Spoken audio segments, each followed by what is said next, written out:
मैंने ललन साहब को फ़ोन किया कि आप बताएं कि आपके किस पत्रकार ने और किस नंबर पे बात किया, और उन्होंने उसमें कोट किया कि ये भास्कर की न्यूज़ है। हमने भास्कर से पूछा कि आप ये बताएं कि आपके किस पत्रकार वहाँ गए थे, किसने बात किया और क्या रिप्लाई था। तो वो पत्रकार महोदय ये कह रहे हैं कि मुझे याद नहीं कि मैं कौन से नंबर से ये बात किया, मेरे पास नंबर आए थे और कोई महिला फ़ोन उठाई थी जो कि उनकी माताजी भी साथ में थी। जैसे वो ये कैसे कह सकते हैं उनकी माताजी हैं।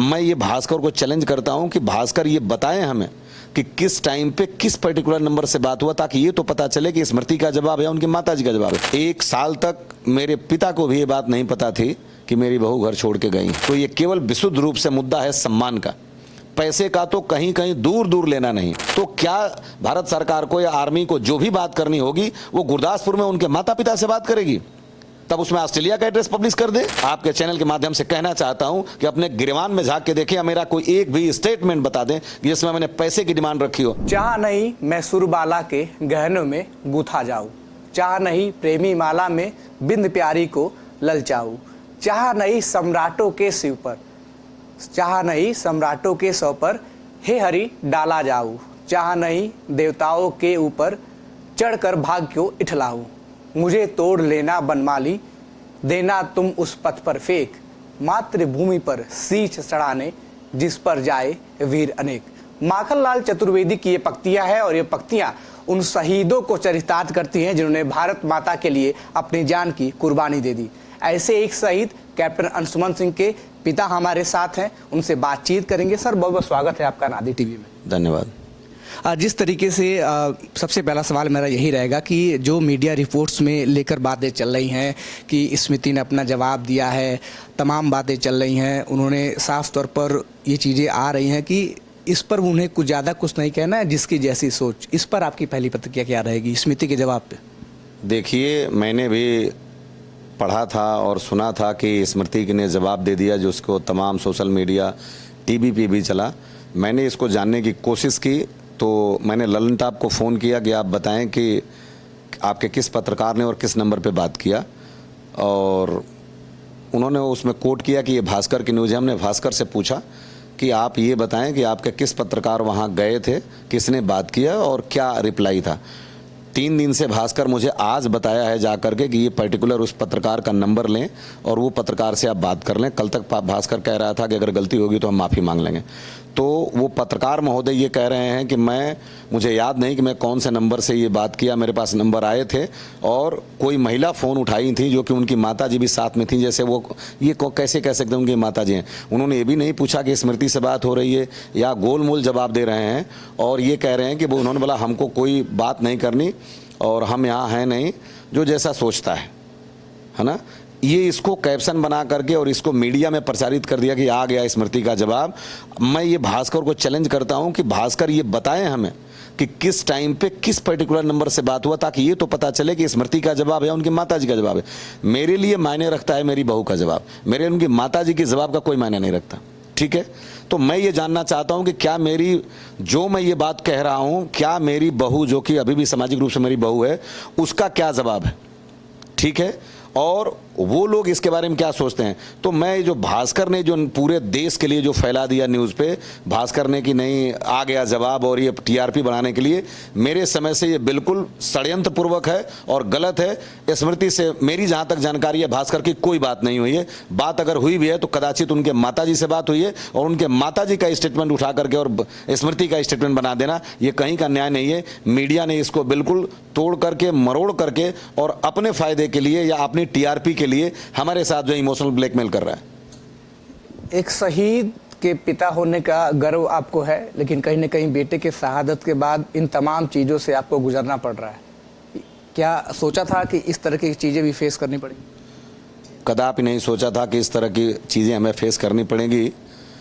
हमने शहादत की गरिमा को पूर्ण रूप से बनाए रखी। 1 साल तक मेरे पिता को भी ये बात नहीं पता थी कि मेरी बहू घर छोड़ के गई है, 1 साल तक। और मैं उनसे पूछता रहा कि कम से कम क्या खता है ये बता दीजिए, लेकिन किसी ने कुछ नहीं बताया। मैं ऑफिशियल्स को बताया, मैं तमाम और स्तरों पे बताया, लेकिन जब सब किंग कर्तव्य विमूढ़ थे और जब राहुल गांधी जी के मुलाकात के बाद ये बात बाहर आ गई थी, तब मैंने इस बात को पब्लिक डोमेन में लाया, जो कि किसी सभ्य समाज का परिचायक नहीं है, ये नहीं होना चाहिए। लेकिन जब बातें चूंकि आ गई और ये जब मुद्दा उठा, हमारे पास बहुत से लोग ऐसे फ़ोन करके आए जो हमसे भी ज़्यादा दुखी हैं। तो ये केवल विशुद्ध रूप से मुद्दा है सम्मान का, पैसे का तो कहीं कहीं दूर दूर लेना नहीं। मैं आज आपके चैनल पे ये घोषणा करता हूँ कि जितना पैसा सरकार ने मुझे दिया है, वो केंद्र सरकार का हो या राज्य सरकार का हो, मैं उतनी ही धनराशि और जोड़ करके मैं अपनी बहू को देता हूं। वो केवल सम्मान मुझे वापस कर दें, पैसे में उनके परिवार को उनको आज अभी तत्काल देने के लिए तैयार हूं। और इसको जो मीडिया पैसे का मुद्दा बना रहा है, कहीं मैंने पैसे का मुद्दा नहीं किया है, लेकिन निश्चित रूप से मैं उस एनओके की पॉलिसी का सख्त विरोधी हूं, जिसमें मेरे बेटे का नाम चेंज हो गया। मान लीजिए हमारी बहू, जैसा सुनने में आ रहा है कि ऑस्ट्रेलिया चली गई या जा रही हैं, तो वो ऑस्ट्रेलिया रहेंगी और हमारा सम्मान क्या ऑस्ट्रेलिया में शोभा बढ़ाएगा या घर में उनके किसी अलमारी का शोभा बढ़ाएगा? और जो नाम है, तो क्या भारत सरकार यह नाम ऑस्ट्रेलिया का करेगी? जो उनसे कांटेक्ट करना चाहेगी तो उनके माता पिता से क्यों कांटेक्ट करेगी? मेरे बेटे का माता पिता मैं हूं।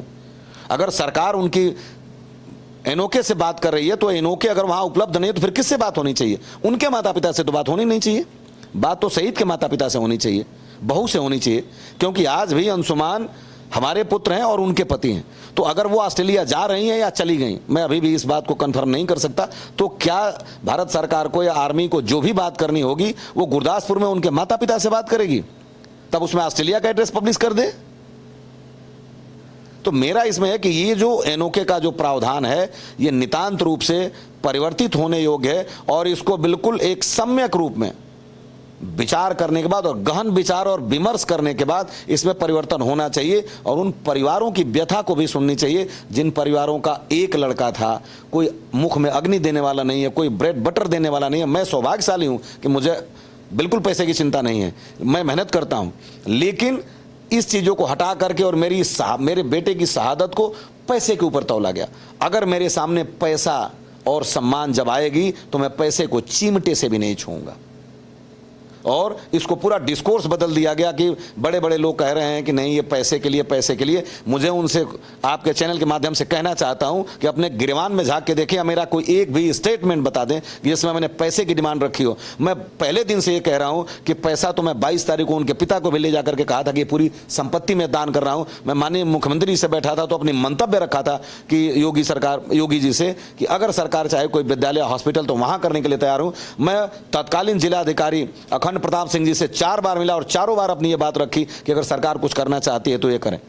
तो आप मुझे ये बताएं कि पैसे की, और मैं एक फाउंडेशन बना रहा हूं, कैप्टन अंशुमान सिंह फाउंडेशन, जिसमें पूरी की पूरी धनराशि जो मुझे मिली है राज्य सरकार से या केंद्र सरकार से, एक सिंगल पेनी मैंने खर्च नहीं किया, उस फाउंडेशन में दान करूंगा। वो मैं अपनी पूरी जो जमीन अंशुमन के नाम से है, मैं जो उसमें उस फाउंडेशन के नाम से करके, और मुझे कुछ समाज हित में, क्योंकि मेरा बेटा जो डॉक्टर था, जो कर गएगा, उसी को चरितार्थ करूंगा। मैं सिर्फ चाहता था कि वो सामान हमारे घर में आए और मेरे बेटे की छाती और मेरे बेटे के उस पर लगे और मैं उसको देख करके भूरी भूरी आनंदित हूं कि मैं किसी महान पुत्र का पिता हूं। अगर आप इस वीडियो को YouTube पर देख रहे हैं तो चैनल को सब्सक्राइब करें और बेल आइकन दबाना ना भूलें। अगर Facebook पर देख रहे हैं तो चैनल को लाइक करें।